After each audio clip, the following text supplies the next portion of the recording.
I'm Logan Webb, and you're listening to TortureCast. Swinging. There's a high drive. Deep into left center field. It's on its way. Adios! Pelota! Let's go Giants! SF Giants! Let's go Giants! SF Giants! A grand slam for Buster Posey's good friend. A podcast by and for fans of the San Francisco Giants. Chad King, Eric Nathanson, and Willie Dills. This is the Torture Cast.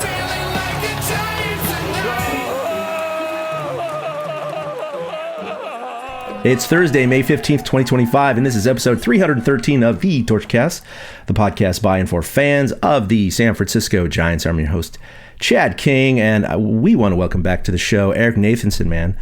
Eric, how are you? I'm doing well today, despite the Giants seeming to suddenly stop being a good baseball team. I'm happy they had a day off. I had myself a wonderful day off from the Giants, so I'm hoping that we can look forward and they start winning some games again, because this last week has been rough, and I'm so glad to be back talking about the Gins. Yeah, it's always more pleasurable when we're talking about a winning streak. We're not today, but kind of commiserating with us is also Willie Dills. Gregory, how you doing, man? Well, I'm doing all right, but I will give you guys one more piece of bad news. The Dodgers are up 15-2 over the Athletics right now, so there you go. I'm so glad I didn't put that game on. I was going to put it on the television, and I was like, nah, I don't really feel like watching the Dodgers tonight. I have this dream. I want to go to the Giants A's in their stadium, their Sacramento stadium, at some point. But I still, even though I'm like, it's fun to watch the A's play in this crappy, old timey, essentially minor league stadium. I can't really bring myself to watch them, and they're doing better than expected this year. But this is not an A's podcast. Let's talk about the Giants. They have a winning record. Yeah, and I was actually thinking about it. We should definitely talk at some point here when the Giants do visit. I don't even know if I can work it with my schedule because I don't know when it is. But last year when they visited for 2 games in Oakland, we know what's happened with Giants front office and access now. A's had no problem. The A's didn't seem to care so much. Yeah, they gave me credentials. I don't know. July 21st to 23rd. 21st to 23rd. Okay, perfect. Oh wait, no, that's Atlanta. Right. Well, I'm sorry. I'm sorry. ATL I'm sorry. and July ATH. 4th to 6th. It totally screwed me up. Yeah, 4th to 6th. July 4th through the 6th. Yeah, that's a night game on the 4th, which is weird. When was the last time they played a night game on the 4th? Aren't those usually like day games? No, because then you have fireworks afterwards, right? So perfect. Fair enough. Well, fair enough. Yeah, we could talk Sacramento's about that. cat. I might be able to do the 5th or 6th. Let's talk about it. They're all night games. Even the Sunday night game is a night game. That's weird. I think that's because it's Sacramento in the summer. That's Sacramento. It's 100 degrees during the day. So you got to do night games, they're going to be compensating. You're totally right. I didn't expect that. This is not Oakland. No. Wow, I didn't even think about that. That's pleasant during the day. And Sacramento, from about 11 a.m. to about 4 o'clock or so, it's an inside part of the day. Trust me. Yeah. Not quite your neck of the woods, but it's close, so it gets pretty bad. I do relate. No, I get that. I love my air conditioning. You guys mentioned it. The Giants have been struggling lately. They're kind of mediocre since their 8-1 start. They're 17-18 since. This week's been bad. They lost 5 out of 6. They got swept and lost 2 out of 3. But the funny thing is that every single one of those losses, they were in those games, right? They lost 4 of those 5 by 1 run, and the other one was by 2 runs. And then they won by 4, I think, 10-6. So they only got outscored by 2 runs over those entire 6 games, yet they only won 1 of them. So it just felt like if it was a low-scoring game, the Giants, are going to score 1 less. If it's a high-scoring game, Giants are still going to score a lot, but score 1 less. Like the 7-6 game or whatever. It just the 8-7 game where they kind of mounted that comeback and had the bases loaded in the 9th with 1 out. And I thought for sure, I'm like, they're going to do this. And I think Yaz struck out with one out. And then Yeah. there was a fly out to the Oh, game. I man. think. There was a Jung Hoo Lee popped up to open the inning. By the way, though, I just want to say this though, and that game did suck to lose, but it didn't. It only sucked to lose because we made it a game again. That's true. Which is something Yes. that I could say about this Giants team. No, because it was Being what, down 8-2? Feel like, Yeah. that doesn't feel like a death sentence on this team right now. We did battle back, and we almost got there. And there was some weird calls. I got to be honest. If the runners had been on second and third after the interference play, No, which was they pretty stay at home. No, They stay I at mean, first and second. I understand that, but let's imagine the guy didn't interfere and he did just round No, the base. there's not a world where things are Christian different. Koss gets to third. No, there's not a world where Christian Koss gets to third base. I think the umpires made the right call. I really do. No. I'm not There's saying the not umpire. a world he gets there.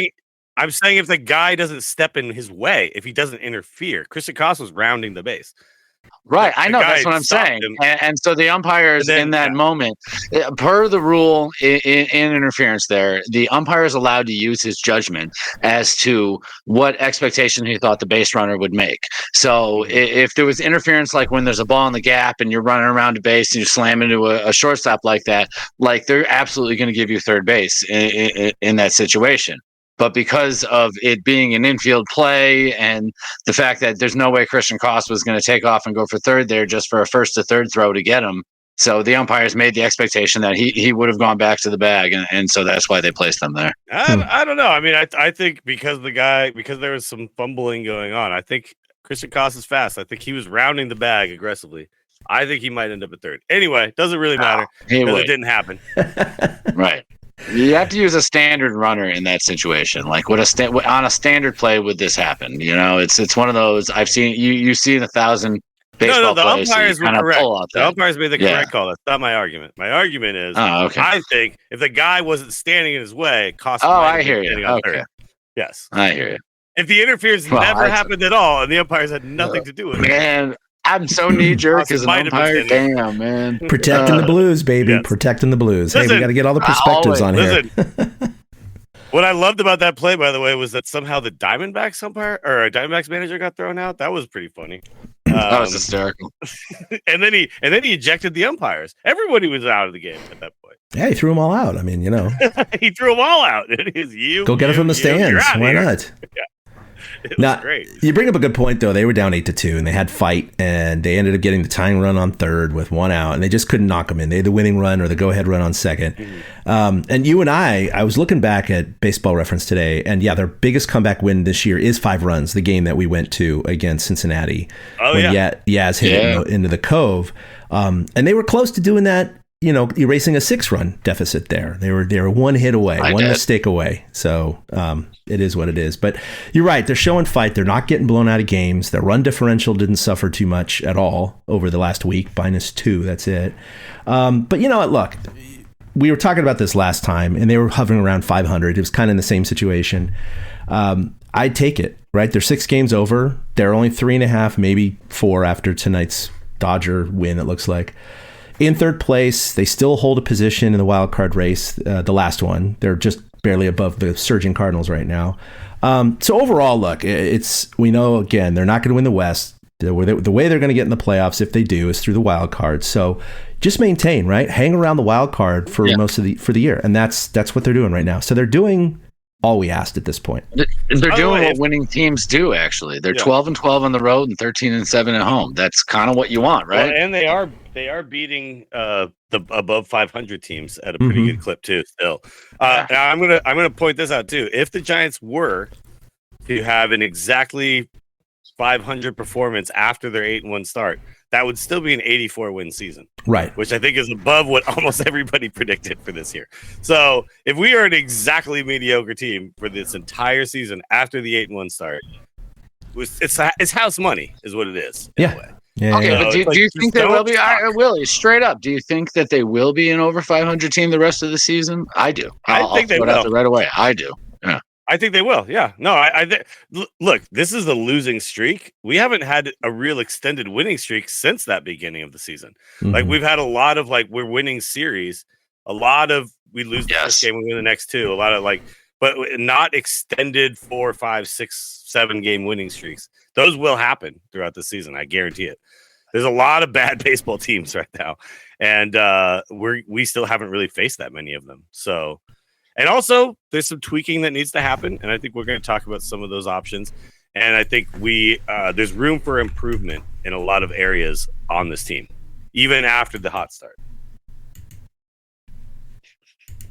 Yeah, I'd say their pitching overall as a staff has been pretty good. Bullpen's been pretty good. We've had some hiccups in the reliever role, of course, the closer role. We talked about that last week. But man, out of the starters, the glaring one right now. Sorry. The albatross right now, of course, is Jordan Hicks. And we brought it up last time. He was great at the start of the season and then tailed off because of stamina. Here, aside from his start in Houston, he's really just been bad. He's got a 6.55 ERA, 1-5, 293 batting average against, a 1.52 whip.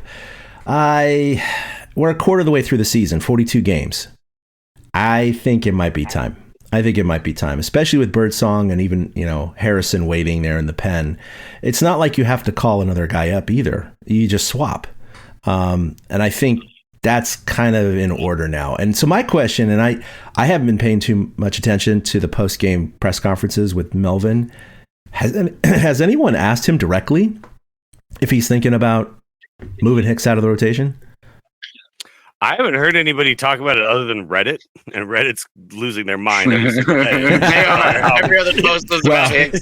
One bad start, and it's like, DFA! Yeah.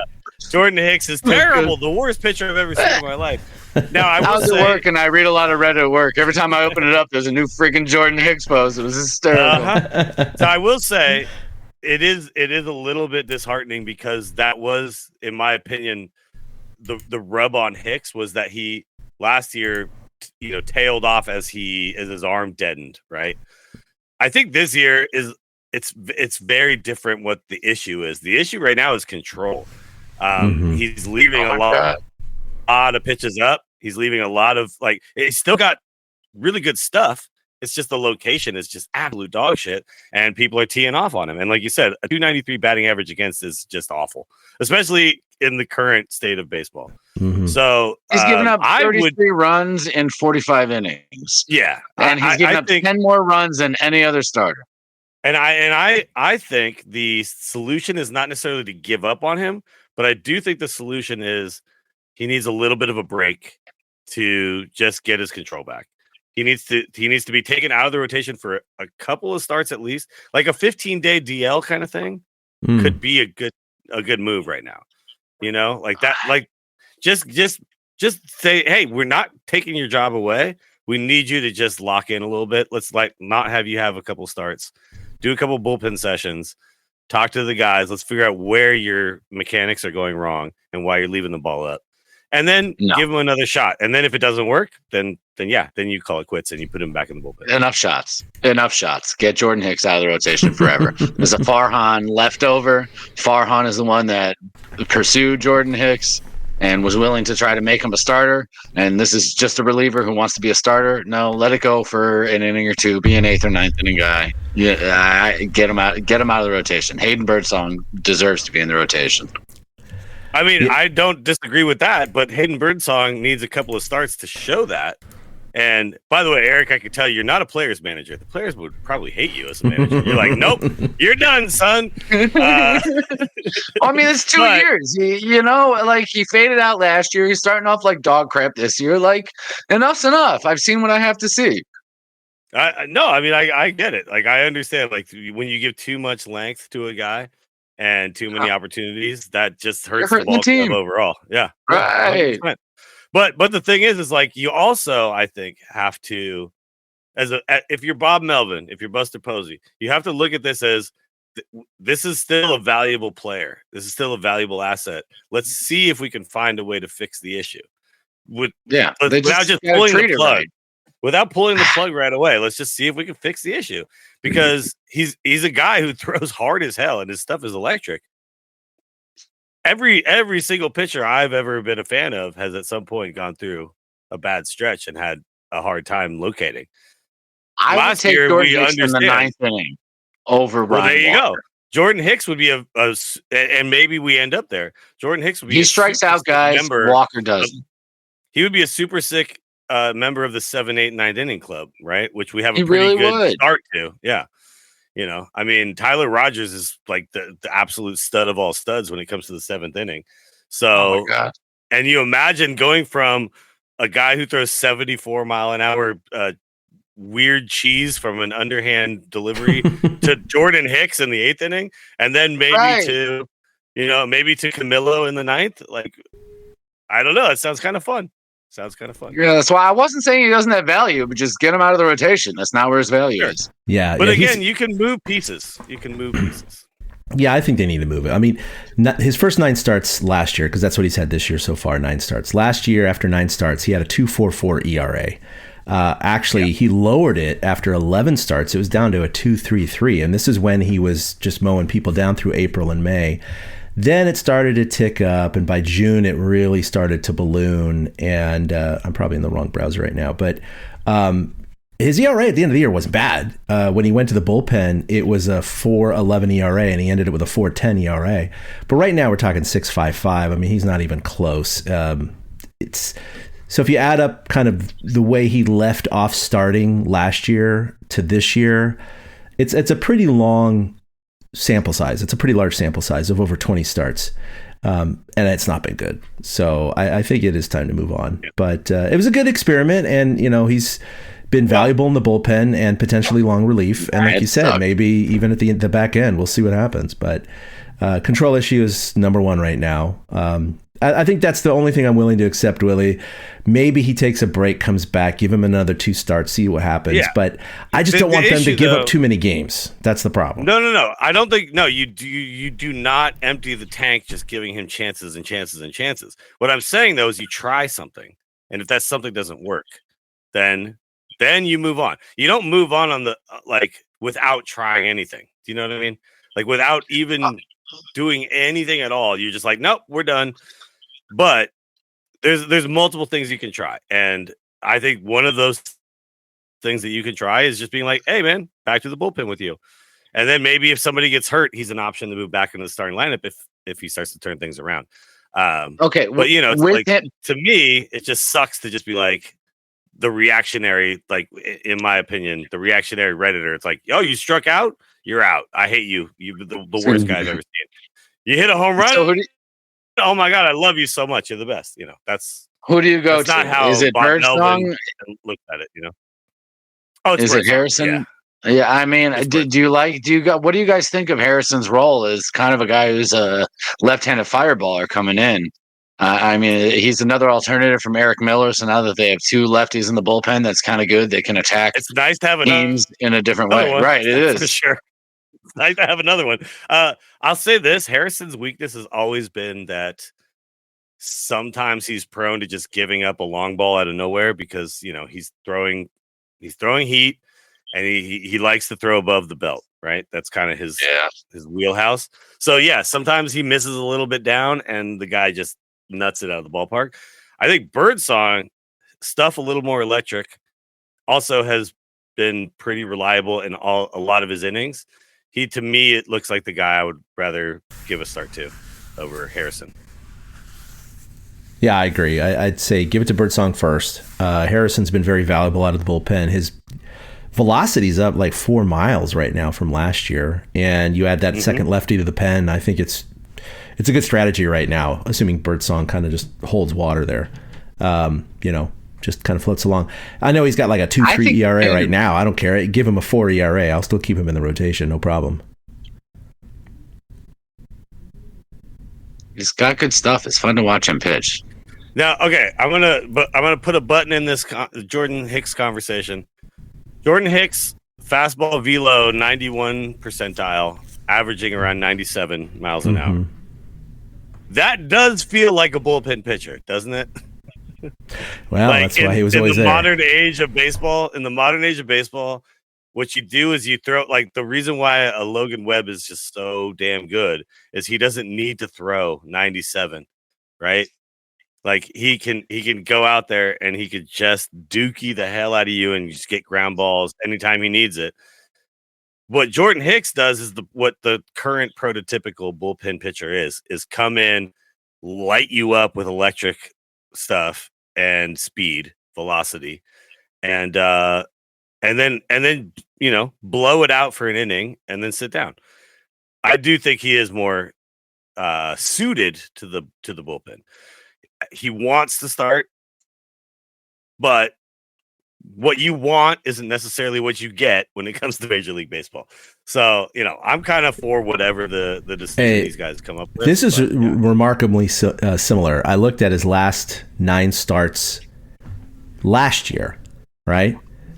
His last 9 starts before he went to the bullpen, 6.42 ERA. His first 9 starts this year, 6.55 ERA. Eerily similar. Batting average against 315 in those 9 starts last year. Ouch. And 293 right now. Do you think he that's 18 starts, arm up? That's 18 starts in a row. Do you think he screwed up his arm or his mechanics or something by moving to the starting rotation at all? He doesn't keep his arm slot. I was really watching it. What was it, yesterday? I was really watching him. His release point is all over the place all the time. Maybe that's because he's trying to pace himself as a starter. I'm not sure. Yeah, I agree with you, because there's a side of you that thinks when you kind of pull your mind out of it and you let your body do the mechanics and throw it as hard as you can or whatnot, you just let instinct take over, and he is all over the place. Yeah. He's sometimes over the top. He's sometimes coming 3/4. It's almost like he doesn't know where it's going when it comes out. Yeah. But what is it about Webb that makes him so freaking good year after year after year? And to me, it's that he just has command of all his pitches, and he understands the movement. So he starts it here and lets it go there because he knows that's what it's going to do. And a guy like Jordan Hicks, it feels like he's trying to pinpoint a spot rather than knowing the movement of his pitch. And like you said, the arm slot adjusting, it should be the same every single time. Yeah. And that's what Webb does. He doesn't repeat it. Yeah. Yeah. Yeah. I mean, Webb is the same. You can't, Webb never tips a pitch, right? Because, and Matt Cain had this too. Bumgarner had this too. You just had such a consistent delivery no matter what you were throwing that it just, it was what it was going to be, and they knew where it was going to go. That's what I like about Birdsong. Birdsong is actually very consistent in his delivery. That's kind of why I like him as a starter. Yeah. And Harrison, I assume, is not, by the way. Harrison is not. Yeah, we'll close this down, but I just want to leave you with this. When he did move to the pen, he had only 9 more appearances the rest of the year, 11 innings, 4.91 ERA, a 3.40 batting average against. So it's not like he locked it down. I remember he went on the injured list too. A little bit there at the September. He was gone. He may just not be good. So he just may not be good. I mean, that's his true. Last 18 starts and 11 innings in the pen. He's got an ERA of over 6. That's not good. Nope. No. So maybe. Anyway, it's time for a change. All right, we'll get off of that right now. Hey, I wanted to bring up Justin Verlander because he started the season a little rocky, but he's a veteran and. We thought maybe he'll settle down. He has. A lot. He totally has. Yeah. Last 5 starts, 2.76 ERA, 2.29 batting average against. The problem is he has no wins to show for it. And I know wins don't matter in baseball anymore, but that's what he's chasing, right? They do to him. He wants to hit 300. But we were talking last time. It's like, oh, dude, he has 38 to go. Good luck with that, right? Good luck at age 42. I don't think it's happening, but he's not getting any closer. Dodgers next year. Sign with the Dodgers next year, and good luck, buddy. But, we always talk about getting caned, and that's what happens to Webb a lot. Verlander's going through right now. I just wanted to read his last 5 starts that have been excellent, right? Against the Angels, 6 innings, 1 earned run, no decision. He left after they had the lead. That was where Walker allowed 4 runs in the 9th and lost on the walk-off to the Angels. His next start, 6 innings, 1 earned, got the loss because they lost 2-0 to the Rangers. Next one, 6.1 innings, 2 earned runs, no decision, left with the lead again, but Tyler Rogers allowed 2 in the 8th, and they lost to Colorado, the rare loss, 4-3. The next one, 5 innings pitched, 3 earned runs, not a great start, but he left with the lead. And this was against the Cubs. Walker blew the save in the 9th. The Giants ended up winning, of course, with that crazy 11th. Giants scored 9 runs in the 11th. What a game! That game was amazing. The Giants scored 9 in the 11th. It was the best so thing crazy. I've ever seen. It was so fun to watch. So much fun. It was so much fun to watch. It was like a video game. MLB's YouTube channel. It's my home. Just that 11th inning. Yeah. Just as a YouTube video. Go watch it. Anybody who I hasn't love watched the game. It's so good. I've watched it like 3 times. So cool. And then his last start, 6 innings, 2 earned runs, and they lost 2-1 to Arizona. So he's been holding his so this guy sucks, jock dude. strap. Put him in the bullpen. That's at least 3 wins he should have had in those 5 starts. Sure.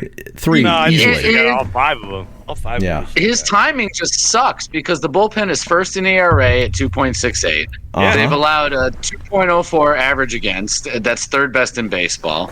And it's not even like the bullpen is striking people out. It's weird because they're 18th in Ks per 9. So it's like, how are they doing this? How do we... Can someone every time they screw up, the bullpen ERA in Verlander starts? Because it has to be... Oh, yeah. They it don't has list to be that like here. the worst, like 30th in baseball when Verlander starts. First in baseball when anybody else starts. Oh, my God. It's crazy. I don't even know how you would search that. But that might take some work. Chad might be able to figure that one out. He might be able to crunch the numbers on that. But that is wild. And I feel for the guy because then the other day they showed him in the game we lost 8-7 against the Diamondbacks. They showed him in the 9th inning when Adames was up, and he was like having a great time in the dugout with Logan Webb, and he was doing the Adames double finger point into the sky shake thing or whatever. And he's in there smiling, having a good time. I'm like, this guy is clearly having a good time being on the Giants. The clubhouse chemistry is real. I'm amazed that he's not sulking in the corner when this was his plan, was to get to 300, and he cannot get a freaking win. And we are, like you said, 25% through the year. While on the flip side, Robbie Ray starts. What are they, 10-0 now? And Robbie Ray starts. Robbie Ray can never lose. No, right? I mean, the juxtaposition of it is just hysterical. If next game Justin Verlander comes out with the tightest pants on you've ever seen, then that the stereotypical baseball player voodoo is a real thing, and he needs to start screaming and yelling on every pitch and put on some tight pants, dude. Get with the program. Robbie Ray never loses. Oh my God, it's amazing. I mean, he's a good pitcher too. Robbie Ray's been Robbie and Logan to me are. It's weird because I guess Roop and Hicks are really dragging the starters down because I feel like the other 3 are really kind of dominating. I know. Well, okay, that's what I was talking about earlier. This team can get better because we have 2 starters dragging down the entire rotation at the moment, right? And imagine getting into the playoffs and your 1, 2, 3 is Webb, Ray, and Verlander. And then hopefully at that point, like Birdsong or somebody kind of just steps into the role. That's a Jordan really Hicks. tough rotation to beat. No, sorry. Yeah. I'm giving up on Jordan Hicks. You're right. I'm wrong. Okay, I'm giving up. You could just let the drop go through. That was all right. Yeah. So no, but you know what I mean? Like that's to me, that's the team that sneaks in into a wild card spot and is tough to beat in a 7-game series or a 5-game series, whatever it is. Both. All of it. 9 games? 9 games. Giants are a good team. They really are. I am pleasantly surprised. They have their moments of looking like the Giants. Well, they have their moments of looking like the Giants. Who did they just finish up against? Arizona. The first game of the series, I don't remember the pitcher that totally mystified them. But they took like 9 or 10 first pitch strikes to the starting pitcher. Like, why aren't any of these guys jumping on these pitches? What is with being so patient? It's like that kind of hasn't changed. It's not an organizational philosophy. It's just it hasn't been beat out of the players yet. Like, swing the bat whenever the hell you see a good pitch. Like, for some reason, they're staying a little too patient. Who was the pitcher? I don't remember who it was. It was the Monday game. I looked it up before the show. I totally said I was going to remember, and I forgot. No, the D-backs pitcher on Monday's game. Pitcher. Oh, yeah. Well, on Monday's game. That's the Giants took like 10 first pitch strikes. It was ridiculous. Bam, bam. It was Kelly, Merrill Kelly. I knew the M was there. Merrill Kelly mystified them. He just kept throwing the ball over the plate to start the at bat. Like, swing the freaking bat, guys. Like, don't look like the Giants the last few years. Swing the bat. Hold on. I think when I watched the Warriors last 4 games in the playoffs, I was like, shoot the ball. But I do think the Giants have a philosophy when it comes to hitting that has been working pretty well, which is be patient. So I do agree, if you have a fat pitch on the first pitch, go for it. But the Giants really have, one of the things they've done really well is take pitchers into late stages of an at bat. And it's worked out really well because, if you think about the way a game plays out, if your starter throws a lot of pitches and then you have to replace him in, say, the 5th inning instead of the 6th inning, that means you're not seeing the 7, 8, 9 best bullpen arms, right? You're seeing the one other guy, the middle reliever guy that's gettable. And I think that's a good philosophy. So I know what you're saying, but I also am like, don't always swing at the first pitch, guys. It's okay. It's okay to take that. You can hit 0-1. One of the things that always echoed in my ear when my dad said it to me, it clicked right away. He's like, sometimes the first pitch you see is the best pitch you'll see. And if it is, hit it, of course. Yes. But, these guys are, I'm with you. But I think if you have a philosophy, stick with the philosophy. You know what I mean? But that's what I'm saying. That's what is there. Clearly, that's their philosophy. That's what I think gets them in these ruts sometimes. It's one of those little things that affect a game. Like, if one or two of those guys swing at that first pitch, they might drive a ball somewhere in a gap, over a fence, down a line, and spark something else that happens. Because, put the ball in play, things happen. So we've also all talked about how the Giants are never out of games, right? Because we seem to be able to score runs in the later innings. There's a reason for that. They're beating up on bullpens like crazy. There's a reason for that. Yeah, because we're getting to the guy, the non-closer guy, Yeah. Every team has like their aces out of the bullpen, right? The guys who can't be hit. They throw the most disgusting shit ever, which is the Padres, like, last 3 guys right now. The Giants are not quite at that level, but there's a lot of teams that have that. But if you can get to those middle inning guys, right? The guys that were like, we had to have 14 pitchers, so we have this guy. If you can get to that guy, that's good. Yeah, I when I played, I loved swinging first ball. I don't mean first ball, but I know you do. Come on, Chad. You love stretching a single into a double and then pulling your hammy too, though. So yeah, I like getting 1.5 bases. That's where I like to stop. Sniper! Sniper! Yeah. I can see the difference here. We got an umpire, we got a former real ball player, and then we got me. I'm a leadoff hitter too. I play golf and pool. I'm like, play a safety, bro. Just play a safety here.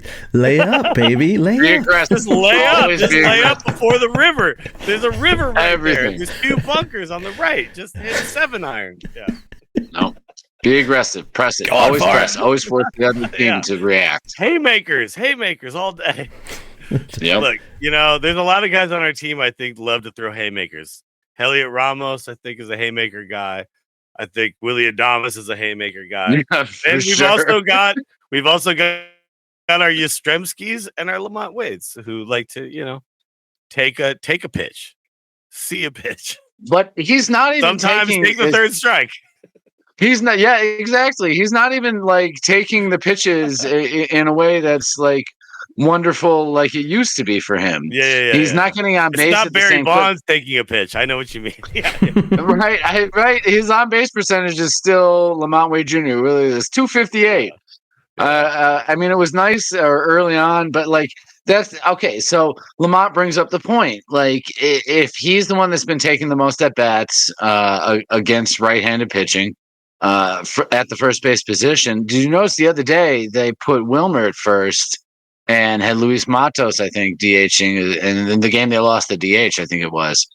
That was crazy. By the way, the Giants actually didn't. They had a pitcher in the lineup. Yeah, it made sense how they kind of backed themselves into that position.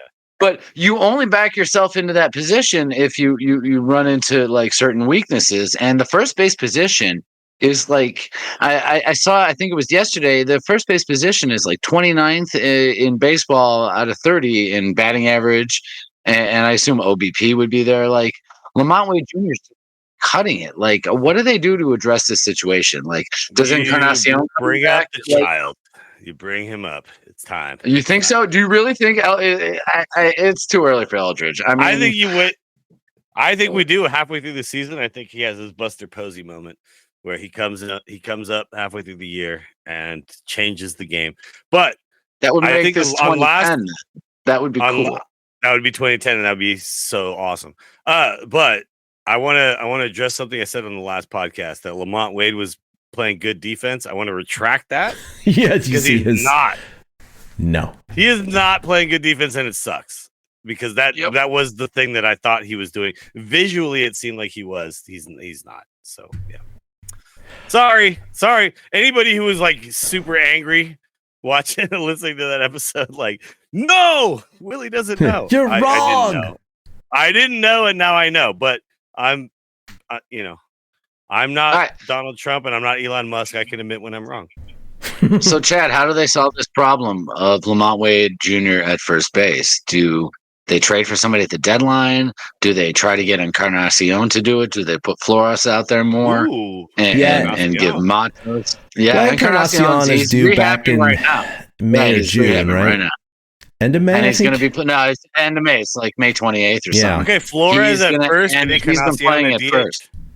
I thought that too, but you don't want to wear out Flores because he's old and runs like the Tin Man. So you'd kind of rather he's not that old. Was in the dugout. At like 53, he's like 33. I think. 53. No, he's like come on. But didn't he play for the Mets in the 90s? Yeah, I think so. He's 33. I called it. Okay, he's 33. Yeah, it's 53, just like I said. And so he was played with Piazza and Mookie. Of course. Yeah. Oh yeah, he was part of that 06 series with Carlos Beltran struck out to end the series. Yeah, totally. He's been around for 35 years. Wilmer is a fine first baseman. Wilmer is. I agree. I actually think Wilmer's a better fielder than LaMonte, but I also agree with the concept of keeping Wilmer fresh and keeping him on the bench. Yeah, because the man's just been an RBI machine. He literally does two things. He either kind of jerks a ball to left field as a deep fly ball or down the line, or he'll hit a base hit to the opposite way. And I'm totally okay with Wilmer being good at those two things because there are situations that call for both of those. And he seems to kind of figured it out. So I don't mind him staying as the DH. I hope Encarnacion can field the position. Wilmer's fielding run value is not qualified. Oh, yeah. He just hasn't played enough. That makes sense. But no, you're right. You're right. If LaMonte Wade doesn't got me, Wilmer's got me. That we all know this. Yeah. So, but yeah, I mean, I would keep Wilmer DH, and if Encarnacion can take it, like just let it be. Like Wilmer's doing his thing this year. Wilmer's unbelievable at the plate. I effing love Wilmer. So where does Encarnacion play though? Because first base. Oh, okay. Yeah, he plays first base. He's been playing it in the minors. He's played a few innings now. And he played it a little bit in the minors with whatever team he was with before the Giants. So he does have some experience at the position. It's not crazy for him. Outfielders can adjust to first base more than any other position, it seems. So that, I mean, we always put our biggest, dumbest dude at first base. He's tall. Right. Exactly. He's just a tall dude. So you just throw to the big target. I totally agree. Yeah. By the way, I mean, you can't right now, Yaz, Ramos, and Jung-Hoo Lee, we have a really quality defensive outfield, so I don't really want to mess with that, Nope. No. I move anybody around out there, I think Encarnacion is an intriguing option, and in the meantime, you just let Wade go until maybe he's ready. Try him out because I keep holding out for Wade. Look, the guy he's never been a bad player. I mean, he's got a career 239 average. That's including this year. So it's probably over 240 coming into this year. He's had a little bit of bad luck, but his expected batting average is still only 209, although he's hitting 157. So, but his on base percentage is, it's what? No. It's 258. It's he still has a good 258. eye. Right. He still has a good eye. That's a lot, though. That's like almost 100 points, right? So Yeah, but I mean, if they keep throwing it in the strike zone, though, his good eye doesn't matter, and then he either fouls it Yeah, off or yeah. swings I right know. through it. like, his this guy's got a it's good true. eye, so just throw it down the middle. Dude, it's so For real. weird. It's true. If you look at his, no, you're 100% right. His chase percentage Yeah. on Baseball Savant is in the 100th percentile. I know. Like it's the he's worst. literally Right. the best at not chasing balls, right? But then you look at everything else: barrel, hard hit, sweet spot, exit velo. Now, do you It's just remember all when the blue and cold. Do you remember when the Yankees or whatever they put a little person in there? Oh lineup? yeah. No, it was Was the it the Cleveland Yankees? Indians. The No, it was the Indians. Yeah, St. Louis Browns. No, Yeah. St. Louis Browns, Bill Veck, It's the Eddie Goodell. Browns. Yeah. Eddie And then Goodell was they the put St. him Louis in, Browns. and they were like, yeah. So Lamont's just a bigger that guy. Like, it's Yeah. Yeah. But like the pitchers Like, who figured can't out, throw me a just strike, throw it bitch. over the plate. yeah. The problem They is figured he's it like out. 6'3". Yeah, he's 6'3". His weakness is strikes. Yeah, like weakness literally, is his- don't ever walk this guy. Just His pump weakness meters. is his knees. His weakness is good knees pitches. to the underarm. That's his weakness. If he could just throw it That's outside of ridiculous. that, you know, his they have weakness that. is strike zone. They have that heat zone with the 9 squares. It's all blue. It's just If he all can throw blue. it outside the strike zone, he's incredible. And there's If you red surrounding it or something. No, because he doesn't chase. No, he doesn't chase. If you throw It might actually be in the purple red- on the outside and There's blue on the no middle. red. Oh my God, Lamont! I love Right, you, buddy, so, but yeah, it's he hard. was It's just- getting hard to defend you, man. It's getting Right, harder he had and one harder good day year after where he day. made like 2 good hits. That's all that happened. That's it. He made 2 good hits in 2021, and Giants Yeah. fans want to treat him like They were- Matt and they were Duffy. like I don't late understand night. it. Well, even Late 2 night years Lamont. ago, he had 17 bombs and hit 256. I mean, he was great. Sure. He was great. Now- but This is the problem, though, with online fandom. If you talk to people at the game, real humans who actually go outside and hang out and stuff, they do understand that a guy like Willie Adames is pretty good, and a guy like LaMonte Wade had a couple of cool moments, but maybe he's not the greatest. If you go outside and you go to the games, which I encourage everyone to do, we do understand out there. We do be real fans, you know. The problem is that we're just too online. And online is fun because that gives us rally enchiladas and rally Zito and all that stuff. But sometimes you just gotta like tap the guy next to you and be like, yo, you know, Logan Webb, right? He's the guy. And you know, and that I guy don't know. will Some of these- Some of these flaws are self-evident, and I actually have issue with Willie Adames, but we don't have enough time tonight. we'll I'm get pretty to that sure it'll next carry week. till the next week time. we'll talk about Yeah, Willie yeah. I'm pretty sure it'll carry the next time because I don't think he'll improve. By the way, I will fight in you on certain any ways. Willie Adames hate that you have. I will fight you on it because I is- believe you. I he is actually my want to go favorite see if I can Giant. find. I'll tell find you what. highlights. here's the homework assignment. Find all the bad Willie Adames highlights. I'll find all the good ones, and then we'll talk about it next week. See, mine aren't hitting the fielding, but again, we'll talk about it another time. No, he's made a bunch of dumbass errors in the field for sure. But It's not it. There's a play he can't make, and a shortstop should make it. But that's all right. We'll talk about it next time. Interesting. Okay. All right. I like this. I like where this is going. He's not playing It's a tease. Pusoy in the dugout though, or whatever. And That's a tease. He's- I love him as the head rallying. cheerleader. Yeah, I he's don't mind him as the head rallying the cheerleader. team. Yeah, the team loves him. So no, they do Be love him. aggressive. He's getting a little hot. I mean, you know, I wouldn't say hot. He's warmer. 264 Oh, no, he's over his hitting last well right 13 now. I think by games. the end of the year, I'm going to go ahead and predict it. By the way, I also predicted 80. How many wins, Chad? Do you know? Let's 86? see. You had If we only go 500, it's 84. 88. You have 88. Okay, there you go. I think I'm Yeah, he more on. jacked it up at the end. I think I'm definitely going there. I think I'm going to make another prediction right now. At the end of the year, Willie Adames is going to be hitting 270 Ooh, writing it down. with 20 plus home runs by the end of the year. Hot take. I could see 20. No, I can see that. I mean, he's got 5 20 right with a now, which 270 surprised me. average. His I can average see a right week now where is he pops like 2 or 225. 3. I understand that's Yeah, terrible. It's a long way to go. but he hasn't. He's a multi-homer game guy. He hasn't had a good hitting streak yet. He's also playing in this ballpark for the first time and understanding he does have like an inside-out swing. It's big and long. It's wild. He's not going to hit a lot of home runs to the opposite field in Oracle. He needs to maybe start to pull the ball a little bit more, and I think he'll figure that out.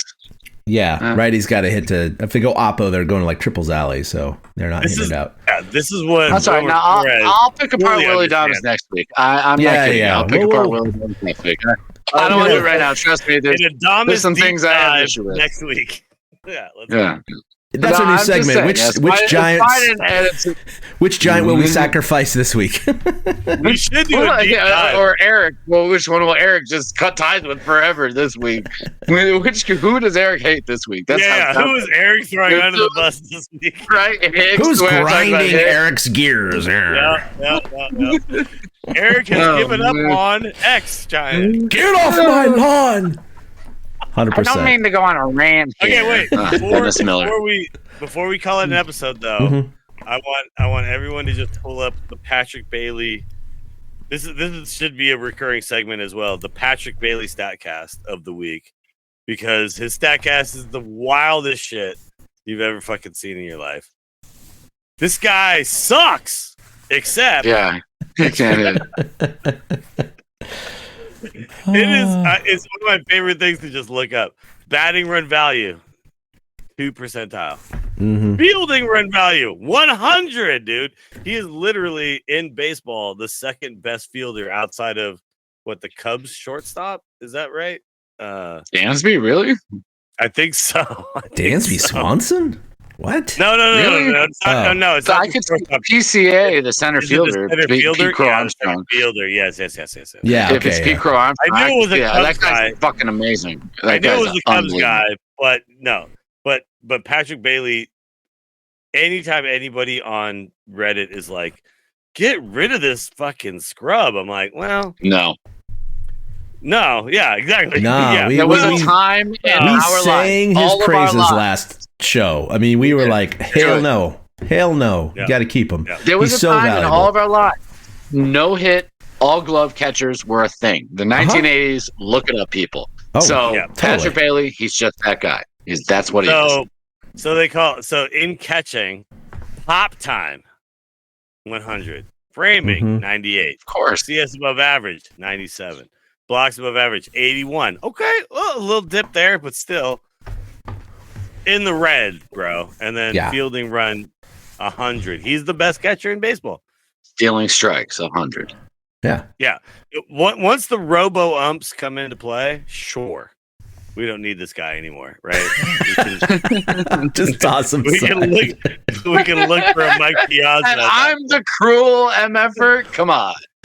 Could you imagine that conversation? Lose his job. Is what you are. Bob Melvin calls him into his office and goes, "Say, Pat, sorry, we got some bad news for you. But since the robo umps are in here, we have no more use for you." Robots are here. Eric, can I get a? I have a question for you as an umpire. All right. Do you think Patrick Bailey would fucking pull the wool over your eyes as much as he does to these motherfuckers? Absolutely, I do. That's the answer I wanted. Yeah, absolutely, I do. I mean, you're human after all. You're absolutely human after all. And if it looks like you hit the target and the target was placed in the strike zone, because that's generally where the target is placed. Then I can't fault you for hitting the glove, and it looks like you hit the glove. That's a strike. Yeah, and if the ball's coming in at 90 to 100 miles an hour, it's tough. We have physical evidence that you're seeing that maybe 2 frames of that with your human eye. So if the catcher's glove is right there, looks like a strike, right? Yeah. Yeah, I'm very curious. I was actually also very good at that as a catcher. I used to steal strikes all the time. Really? And it really came because I was an umpire, and I understood that there were times that I was getting fooled. I hope all 3 of us could get together at some point in the future. Because I would love to do a video where we test some shit. Like, I want to test some baseball shit. You know what I mean? Like Chad's hamstring. Yeah. Here we go. Can Chad still stretch a single into a double? No. I want to test like Eric's ability to decide if it's a strike or a ball, and then me and Chad try to do it at the same time. You know? Yeah, like, that could be fun. Is Eric better at this than we are? Like, then I also want to like see like which one of us can lay down a bunt better. I don't know. Like, there's a couple things I think would be really fun to, you know, who could turn a double play ball better. Not me. I think that's Chad, but it would be interesting because I have a nephew who works at KPI in Morgan Hill, and that's one of those arm miracle worker places. They have all. Yeah.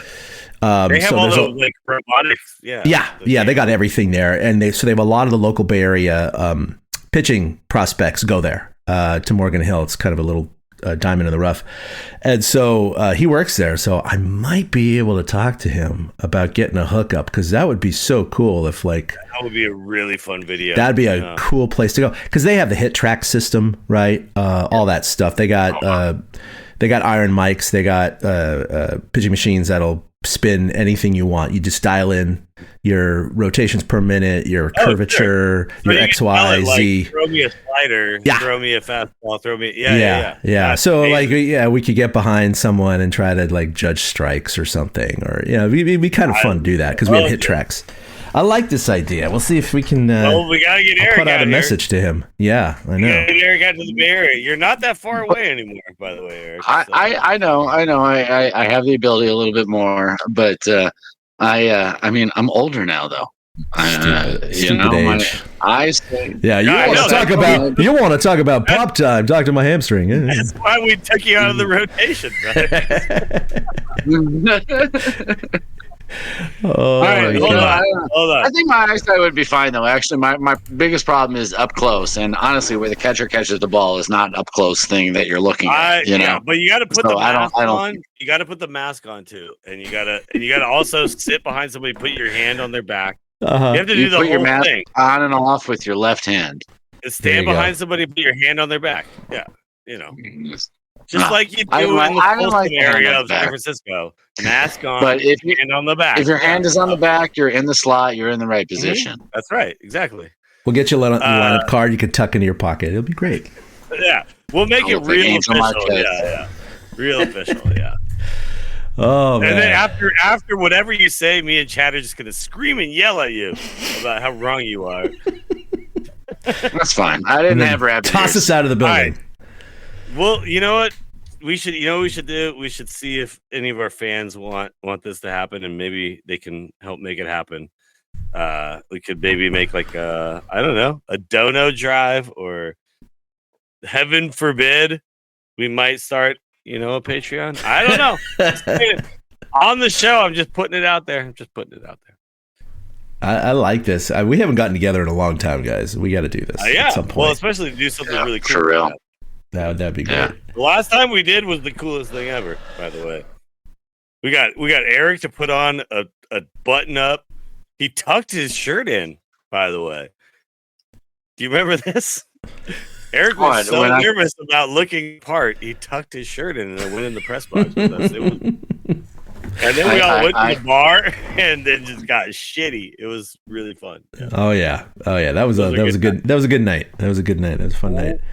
It's a good memory. The anniversary of that, I think the Cubs are in town. Okay. Well, there you go. Well, boys, it's been fun talking baseball with you. I can't wait to do it again. No, absolutely. And I know that, first of all, I'll just bring up a couple points. No real transactions, just Tyler Fitzgerald, Casey Schmidt, and Encarnacion, of course, have been assigned to the Sacramento River Cats for their rehab. Coming up, the Giants have 3 against the A's and then 3 against the Royals at Oracle Park. And then, of course, you can follow us, as always, at ChadK21 at 2OutHits with the number 2 for Eric, torchcast@gmail.com if you want to email anything to us. Check us out on Facebook and at torturecast.com. And I know that Eric wanted to say a few words. Thanks, Chad. I appreciate that. I've had some listeners reach out who know what's going on, but 24 days ago, which I found ironic, I'm not sure if that's widower humor or not, but 24 days ago, my wife died from a flesh-eating bacteria that's inside your body, necrotizing fasciitis. It ate away her tissues, and her body wasn't able to handle it anymore. And at 46, I lost her. And I just wanted to say thank you to the many listeners that did reach out to me during this time and send their love. And so I just want to say I appreciate that. And that will also explain why in the future I won't be referencing Karen and I were watching the Cubs game that always drop in during an episode when we're talking about things, because I really would have liked to have seen her reaction to that 9-run extra inning. I actually think it would have been hysterical. She would have been totally pissed. So I just want to say thank you to everybody, and thank you especially to Chad and Willie. They've been reaching out to me during this time and connecting with me, and so thank you and gratitude is all I got. I loved my wife. She is the light of my life, and I'm gonna miss her. So rest in peace, Karen Davis. April 21st. 2025. So I just want to say, Chad, Willie, thank you guys for reaching out during this time. They've definitely been good buddies and people I can talk to. So I appreciate that. And thank you to the listeners that reached out as well. So that's it. I don't know what else to say. I don't want to talk about this early on because I don't want to be a downer. And it's a shame that the Giants just lost 5 of 6 leading into this. So it's death upon death. So, well, it's important to talk about it, man. And we love you very much, Eric. We love you a lot. Thank you. Yeah, and, no. This is the hard stuff. This is the hard stuff, and it's something that everyone has to deal with at some point, and unfortunately, you had to deal with it much earlier than you should have. And my heart broke when I heard the news. I was keeping up with everything, but me and Chad will always be your friends, and we love you so, and we'll be here for you. Thank you. So I'm just glad to know you, my man, and I'm glad that I knew about her. And don't stop talking about the people that you lose, because I've lost a lot of people, and every single time it sucks. Mm-hmm. It sucks every single time.